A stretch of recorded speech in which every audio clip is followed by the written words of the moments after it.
जय हिंद साथियों, नमस्कार। स्वागत है मित्र आप सभी का आपके अपने चैनल पर। आप लोग फटाफट क्लास में आ जाएं। क्लास स्टार्ट हो चुकी है जो कि उत्तर प्रदेश पुलिस कांस्टेबल और Uttar Pradesh police radio operator के लिए हिंदी की बेहतरीन प्रैक्टिस सेट है। ये क्लास नंबर 15 है। इससे पहले मैंने क्लास 14 तक अच्छे से कंप्लीट कर लिया है। अगर आपने नहीं देखा है तो चैनल की प्ले लिस्ट में जाकर उसे अच्छे से पढ़ लीजिएगा। तो चलिए मित्र, आज की इस बेहतरीन प्रैक्टिस सेट की शुरुआत करते हैं और फर्स्ट क्वेश्चन आपके सामने रख देते हैं। मित्र, क्वेश्चन नंबर 39 से स्टार्ट है। सभी मित्र बताएंगे इसका राइट आंसर क्या हो जाएगा। आविर्भाव का सही विपरार्थक शब्द चुनिए। आविर्भाव का विपरार्थक शब्द यानी विलोम आपसे पूछ रहा है। फटाफट बता देंगे मित्र इसका राइट आंसर क्या हो जाएगा। तो याद रखना, आविर्भाव का विपरार्थक या विलोम जो है ये तिरोभाव होता है, जो कि ऑप्शन नंबर सी में है। तो जो भी भाई बहन, जो भी मित्र हमारे बता रहे हैं तिरोभाव, बिल्कुल सही हो जाएगा। नेक्स्ट आपके सामने क्वेश्चन नंबर 40 है। उन्मूलन का सही विपरार्थक शब्द चुनिए। उन्मूलन का विलोम आपसे पूछ रहा है। सभी मित्र बताएंगे इसका राइट आंसर क्या होगा। तो याद रखना, इसका जो राइट आंसर हो जाएगा, उन्मूलन का विपरार्थक शब्द जो है ये रोपड़ होता है। क्या हो जाएगा मित्र? रोपड़, जो कि ऑप्शन नंबर डी में है। नेक्स्ट आपके सामने क्वेश्चन नंबर 41, इसका राइट आंसर बताना है। बाघ और बकरी एक घाट पानी पीती हैं। शुद्ध वाक्य चुनिए। इस वाक्य का शुद्ध रूप जो है ये किस विकल्प में दिया गया है। फटाफट बता देंगे मित्र क्वेश्चन नंबर 41 का राइट आंसर क्या होगा। बाघ और बकरी एक घाट पानी पीती हैं। इस वाक्य का शुद्ध रूप जो है ये किस ऑप्शन में है। तो याद रखना, इसका जो राइट आंसर हो जाएगा, बाघ और बकरी एक घाट पर पानी पीते हैं। Right answer option number A के साथ जाएगा। जो भी मित्र हमारे बता रहे हैं ऑप्शन नंबर ए बिल्कुल सही हो जाएगा मित्र। नेक्स्ट आपके सामने क्वेश्चन नंबर 42, इसका राइट आंसर बताना है। एक गाय, दो घोड़े और एक बकरी मैदान में चर रहे हैं। शुद्ध वाक्य चुनिए। दिए गए वाक्य का शुद्ध रूप जो है ये किस ऑप्शन में दिया गया है। फटाफट बता देंगे मित्रों क्वेश्चन नंबर 42 का राइट आंसर क्या होगा। तो याद रखें, इसका जो राइट आंसर हो जाएगा, एक गाय, दो घोड़े और एक बकरी मैदान में चर रही हैं। ऑप्शन नंबर क्या हो जाएगा? सी बिल्कुल परफेक्ट होगा। जो भी भाई बहन, जो भी मित्र हमारे बता रहे ऑप्शन नंबर सी बिल्कुल सही हो जाएगा। नेक्स्ट आपके सामने क्वेश्चन नंबर 43, इसका राइट आंसर बताना है। मैं आपकी श्रद्धा करता हूँ। शुद्ध वाक्य चुनिए। मैं आपकी श्रद्धा करता हूँ का शुद्ध रूप जो है ये किस विकल्प में दिया गया है। फटाफट बताओ मित्र इसका राइट आंसर क्या होगा। तो याद रखना, श्रद्धा करता हूँ नहीं, मैं आप पर श्रद्धा रखता हूँ। मैं आप पर श्रद्धा रखता हूँ इसका शुद्ध रूप होगा, जो कि ऑप्शन नंबर सी में है। तो जो भी भाई बहन, जो भी मित्र हमारे बता रहे हैं मैं आप पर श्रद्धा रखता हूँ, ऑप्शन नंबर सी बिल्कुल सही होगा। क्वेश्चन 44 आपसे क्या पूछ रहा है? शुद्ध शब्द चुनिए, यानी घनिष्ठ की शुद्ध वर्तनी आपसे पूछ रहा है। फटाफट बता देंगे इसका राइट आंसर क्या होगा। घनिष्ठ की शुद्धवर्तनी आपसे पूछ रहा है। तो याद रखना, इसका जो राइट आंसर हो जाएगा, घनिष्ठ होता है। क्या होता है मित्र? घनिष्ठ होता है, जो कि ऑप्शन नंबर बी में है। तो जो भी मित्र बता रहे ऑप्शन नंबर बी बिल्कुल सही हो जाएगा। नेक्स्ट आपके सामने शुद्ध शब्द चुनिए। औद्योगिक की वर्तनी जो है ये किस विकल्प में दी गई है। फटाफट बता देंगे राइट आंसर क्या होगा। औद्योगिक की शुद्ध वर्तनी जो है ये किस विकल्प में है। तो याद रखना, औद्योगिक यानी ऑप्शन नंबर ये में बिल्कुल सही है। तो जो भी मित्र हमारे बता रहे ऑप्शन नंबर ये बिल्कुल सही हो जाएगा। देखो मित्र, जल्दी जल्दी आंसर देने की कोशिश करो, क्योंकि टाइम वेस्ट करना बिल्कुल भी मकसद नहीं है। तुरंत क्वेश्चन देखो और तुरंत आंसर करो। नेक्स्ट आपके सामने जंगल में लगने वाली आग, फिर खाली स्थान दिया गया है। एक शब्द के क्रम में सही विकल्प चुनिए। यानी आपसे पूछ रहा है जंगल में लगने वाली आग को क्या कहा जाता है। क्वेश्चन नंबर 46 आपसे पूछ रहा है जंगल में लगने वाली आग को क्या कहा जाता है। तो याद रखना, इसका जो राइट आंसर हो जाएगा मित्र बिल्कुल सही है। तो जो भी भाई बहन हमारे बता रहे हैं दावानल, बिल्कुल सही बता रहे हो। जंगल में लगने वाली आग को दावानल कहा जाता है। ऑप्शन नंबर क्या हो जाएगा? बी बिल्कुल परफेक्ट होगा। बढ़ावा नल किसे कहते हैं? तो याद रखना, समुद्र में लगने वाली आग को बढ़ावा नल कहते हैं। और पेट में लगने वाली अग्नि को क्या कहा जाता है? पेट में लगने वाली अग्नि को क्या कहा जाता है? जठराग्नि कहा जाता है। और जंगल में लगने वाली आग को दावा नल कहा जाता है। ऑप्शन क्या हो जाएगा? बी बिल्कुल सही हो जाएगा। नेक्स्ट आपके सामने, जहां लोगों का मिलन हो खाली स्थान दिया गया है, एक शब्द के क्रम में सही विकल्प चुनिए। जहां लोगों का मिलन हो उन्हें हम एक शब्दों में क्या कहेंगे? क्वेश्चन नंबर 47 का बता दें कि मित्र राइट आंसर क्या होगा। याद रखना, इसका जो राइट आंसर हो जाएगा, जहां लोगों का मिलन हो उन्हें हम क्या कहते हैं? सम्मेलन कहते हैं। क्या कहते हैं मित्र? सम्मेलन कहा जाता है। ऑप्शन नंबर क्या हो जाएगा? सी बिल्कुल परफेक्ट होगा। जो भी भाई बहन, जो भी मित्र हमारे बता रहे, ऑप्शन नंबर सी सम्मेलन बिल्कुल सही हो जाएगा। किसी प्रतियोगिता में विजयी होने पर दिया जाता है, उपयुक्त शब्द का चयन करें। किसी प्रतियोगिता में विजयी होने पर क्या दिया जाता है? फटाफट बता दो मित्र। क्वेश्चन नंबर 48 का राइट आंसर क्या होगा? तो याद रखना, इसका जो राइट आंसर हो जाएगा, पारितोषिक दिया जाता है। राइट आंसर क्या हो जाएगा? ऑप्शन नंबर बी बिल्कुल सही होगा। साख्य भाव मिश्रित अनुराग को कहते हैं। साख्य भाव मिश्रित अनुराग को क्या कहा जाता है? क्वेश्चन नंबर 49 आपके सामने। फटाफट बता देंगे मित्र, राइट आंसर क्या होगा। तो याद रखना, इसका जो राइट आंसर हो जाएगा प्रणय। ऑप्शन नंबर डी यहाँ बिल्कुल सही होगा। जो भी मित्र बता रहे हैं साख्य भाव और मिश्रित अनुराग को प्रणय कहा जाता है, बिल्कुल सही बता रहे हो। ऑप्शन नंबर डी यहाँ बिल्कुल सही हो जाएगा। क्वेश्चन नंबर 50 आपसे क्या पूछ रहा है? कुसंगति के कारण चरित्र पर लगने वाला दोष। कुसंगति के कारण चरित्र पर दोष लगना को एक शब्द में क्या कहा जाता है? क्वेश्चन नंबर 50 का बता देंगे, राइट आंसर क्या होगा। तो याद रखना, कुसंगति के कारण चरित्र पर दोष लगना क्या कहलाता है? कलंक कहलाता है। क्या कहलाता है मित्र? कलंक कहलाता है, जो कि ऑप्शन नंबर सी में है। तो जो भी मित्र हमारे बता रहे हैं ऑप्शन नंबर सी बिल्कुल सही हो जाएगा। क्वेश्चन नंबर 51 आपके सामने, इसका राइट आंसर बताना है। शस्त्र क्या है? उपयुक्त अर्थ का चयन करें। शस्त्र क्या है? आपके सामने ऑप्शन दिए गए हैं, उपयुक्त शब्द का चयन करना है। फटाफट बता देंगे क्वेश्चन नंबर 51 का राइट आंसर क्या होगा। याद रखना, इसका जो राइट आंसर हो जाएगा, शस्त्र जो होता है मित्र, वह हथियार में कहा जाए, वह हथियार है जो हाथ में थाम कर या हाथ में पकड़ कर चलाया जाता है। राइट आंसर क्या हो जाएगा? ऑप्शन नंबर बी यहाँ बिल्कुल सही होगा। शस्त्र उसे कहते हैं जिसे हाथ में पकड़ कर चलाया जाता है, और अस्त्र किसे कहते हैं? जो फेंक कर चलाया जाता है। तो यहाँ शस्त्र की बात हो रही है, तो ऑप्शन नंबर बी यहाँ बिल्कुल सही हो जाएगा। जिसमें संसार के प्रति मोह न हो उन्हें हम एक शब्दों में क्या कहेंगे?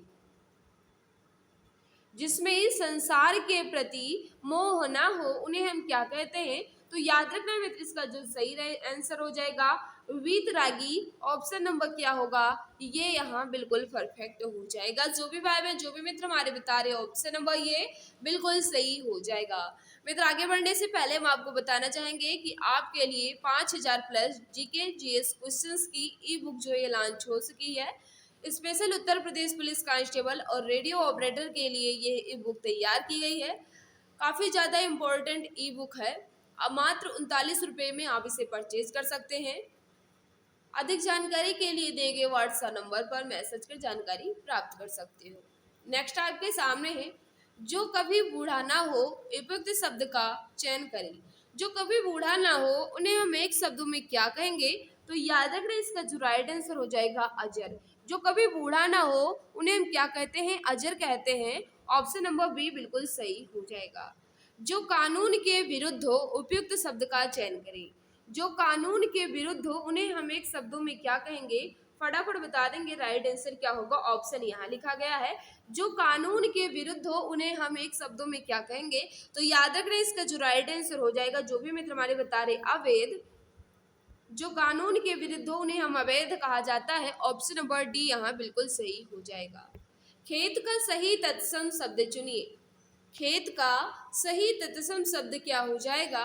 फटाफट बता देंगे मित्र इसका राइट आंसर। तो याद रखना, खेत का तत्सम जो ये क्षेत्र होता है। ऑप्शन नंबर बी यहाँ बिल्कुल सही हो जाएगा। घोटक का सही तद्भव शब्द चुनिए। घोटक का सही तद्भव शब्द चुनना है। क्वेश्चन नंबर 56 आपके सामने, फटाफट बताओ। तो याद रखना, घोटक का तद्भव शब्द जो है ये घोड़ा होता है। ऑप्शन नंबर क्या हो जाएगा? बी बिल्कुल परफेक्ट होगा। जो भी मित्र हमारे बता रहे, ऑप्शन नंबर बी बिल्कुल सही हो जाएगा। चौकी का तत्सम शब्द है। चौकी का तत्सम शब्द क्या हो जाएगा? ऑप्शन आपके सामने है। तो याद रखना, चौकी का तत्सम शब्द जो है ये चतुष्पदी का होगा। ऑप्शन नंबर सी यहाँ बिल्कुल सही हो जाएगा। सूचिका का तद्भव शब्द है। सूचिका जो है ये कैसा शब्द है मित्र? तत्सम है। इसका तद्भव क्या हो जाएगा? सुई हो जाएगा, जो कि ऑप्शन नंबर बी में है। तो जो भी मित्र हमारे बता रहे, ऑप्शन नंबर बी बिल्कुल सही हो जाएगा। त्वरित का तद्भव शब्द है। त्वरित का तद्भव शब्द क्या हो जाएगा? फटाफट बता देंगे। क्वेश्चन नंबर 59 का राइट आंसर क्या होगा? त्वरित यानी तुरंत। तो तुरंत जो है ये दोनों में है, यानी बी और सी दोनों बिल्कुल सही है। तो इसका राइट आंसर क्या हो जाएगा? डी यहाँ बिल्कुल परफेक्ट होगा। जो भी भाई बहन, जो भी मित्र हमारे बता रहे, ऑप्शन नंबर डी बिल्कुल सही हो जाएगा। अब आपके सामने आ चुका है गद्यांश। गद्यांश को भी हम कर लेते हैं। निर्देश दिया गया है प्रश्न संख्या 60 से 64, यानी 4 क्वेश्चन जो है ये गद्यांश पर है। सभी मित्र बताएंगे। निम्नलिखित गद्यांश को पढ़कर पूछे गए प्रश्नों के उत्तर के लिए नीचे 4 विकल्पों में से उपयुक्त विकल्प का चयन कीजिए। गद्यांश आपके सामने है, हम भी पढ़ेंगे, आप भी हमारे साथ पढ़िएगा। वैज्ञानिक प्रयोग की सफलता ने मनुष्य की बुद्धि का अपूर्व विकास कर दिया है। द्वितीय महायुद्ध में एटम बम की शक्ति ने कुछ क्षणों में ही जापान की अजय शक्ति को पराजित कर दिया। इस शक्ति की युद्धकालीन सफलता ने अमेरिका, रूस, ब्रिटेन, फ्रांस आदि सभी देशों को ऐसे सशस्त्र अस्त्रों के निर्माण की प्रेरणा दी गई है। सभी भयंकर और सर्वविनाशकारी शस्त्र बनाने लगे हैं। अब सेना को पराजित करना तथा शत्रु देश पर पैदल सेना द्वारा आक्रमण करने के लिए शस्त्र निर्माण के स्थान पर देश के विनाश करने की दिशा में शस्त्र अस्त्र बनने लगे हैं। इन हथियारों का प्रयोग होने पर शत्रु देशों की अधिकांश जनता और संपत्ति थोड़े समय में ही नष्ट की जा सकेगी। चूंकि ऐसे शस्त्र अस्त्र प्रायः सभी स्वतंत्र देशों के संग्रहालयों में कुछ न कुछ आ गए हैं, अतः युद्ध की स्थिति में इनका प्रयोग भी अनिवार्य हो जाएगा, जिससे बड़ी जनसंख्या प्रभावित हो सकती है। इसलिए निशस्त्रीकरण की योजना बन रही है। शस्त्र अस्त्रों के निर्माण की जो प्रक्रिया अपनाई गई है, उसी के कारण आज इतने उन्नत सशस्त्र बन गए हैं, जिनके प्रयोग से व्यापक विनाश आसन्न दिखाई पड़ता है। अब भी परीक्षणों की रोकथाम तथा बने शस्त्रों का प्रयोग रोकने के मार्ग खोज रहे हैं।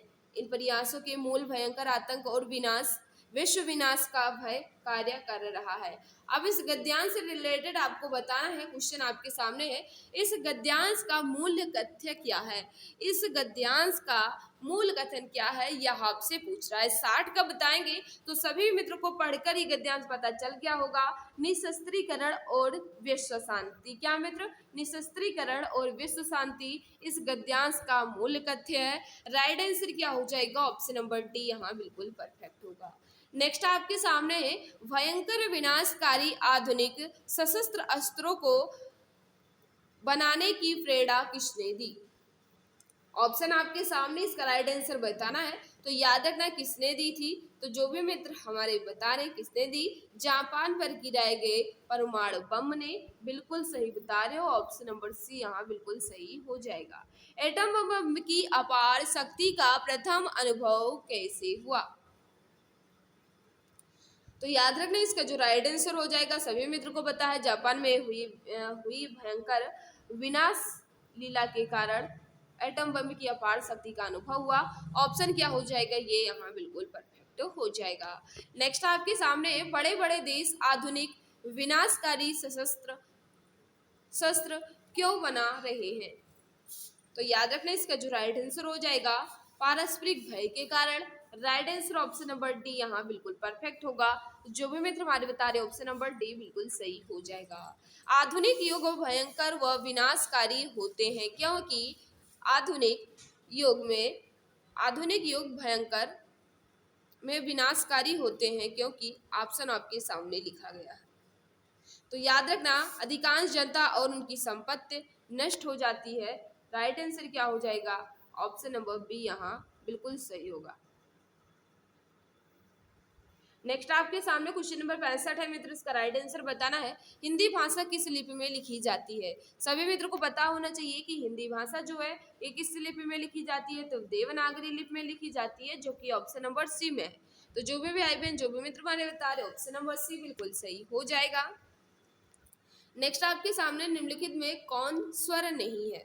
स्वर नहीं है की बात कर रहा है मित्र, राइट आंसर बताना है आपको। याद रखना इसका जो राइट आंसर हो जाएगा यहाँ जो है मित्र ये स्वर नहीं है, ये चा वर्ग का पंचमाक्षर है। ये क्या है मित्र? ये चा वर्ग का पंचमाक्षर है। यहाँ ये स्वर के अंतर्गत बिल्कुल भी नहीं आता। ऑप्शन क्या हो जाएगा? डी बिल्कुल परफेक्ट होगा। नेक्स्ट आपके सामने सर्वनाम कितने प्रकार के होते हैं? सर्वनाम जो है ये कितने प्रकार के होते हैं? तो याद रखना सर्वनाम कितने प्रकार के होते हैं? 6 होते हैं। कौन कौन होते हैं? तो याद रखना पुरुषवाचक सर्वनाम होता है, निजवाचक सर्वनाम होता है, निश्चयवाचक सर्वनाम होता है, अनिश्चयवाचक सर्वनाम होता है मित्र, और प्रश्नवाचक होता है और संबंधवाचक होता है। ये 6 प्रकार के होते हैं सर्वनाम के भेद।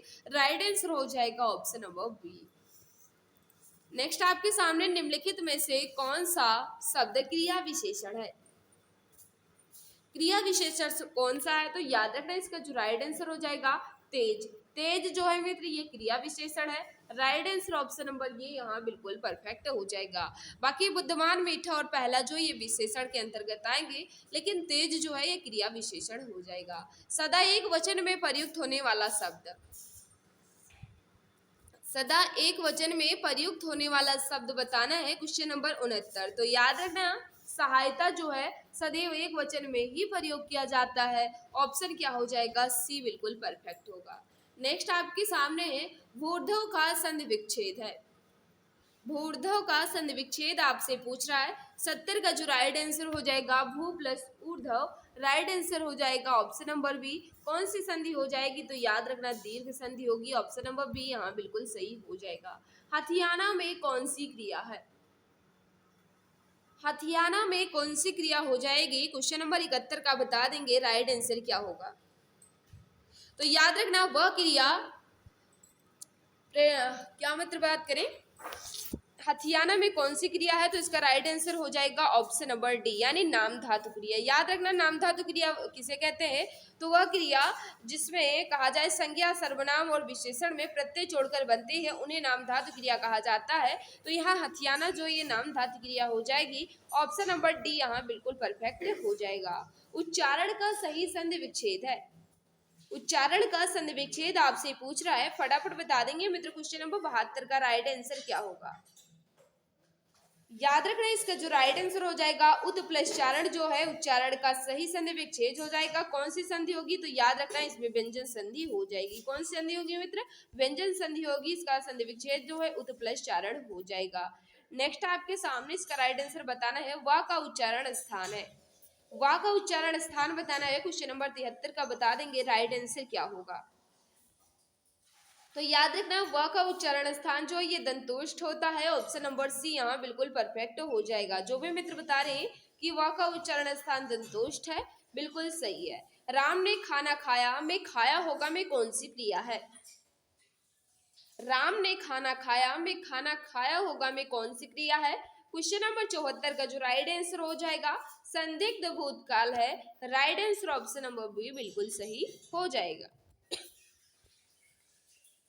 नेक्स्ट आपके सामने क्वेश्चन नंबर 75 है। इसका राइट आंसर आपको बताना है। सभी मित्र बता देंगे इसका राइट आंसर क्या हो जाएगा। थोड़ा और छोटा कर लेते हैं ताकि आपको दिए गए नीचे दी गई पंक्तियों में पहली और अंतिम पंक्ति को क्रमशः 1 और 6 संज्ञा दी गई है। बीच में 4 वाक्यों को उचित क्रम में लगाएं जिससे अर्थपूर्ण वाक्य बन सके। इसको व्यवस्थित कर बताना है मित्र कौन सा विकल्प है जिससे अनुसार व्यवस्थित करने पर एक अर्थपूर्ण वाक्य बन जाएगा। पहला और छठा जो अपने यथावत स्थान पर रहेंगे, बाकी को आपको व्यवस्थित करना है। तो क्या हो जाएगा? एक। उसके बाद क्या हो जाएगा मित्र? एक भौगोलिक सीमा में एक राष्ट्रीय चेतना लेकर रहने वाले व्यक्तियों की समष्टि देश है। सबसे पहले मैंने क्या पढ़ा?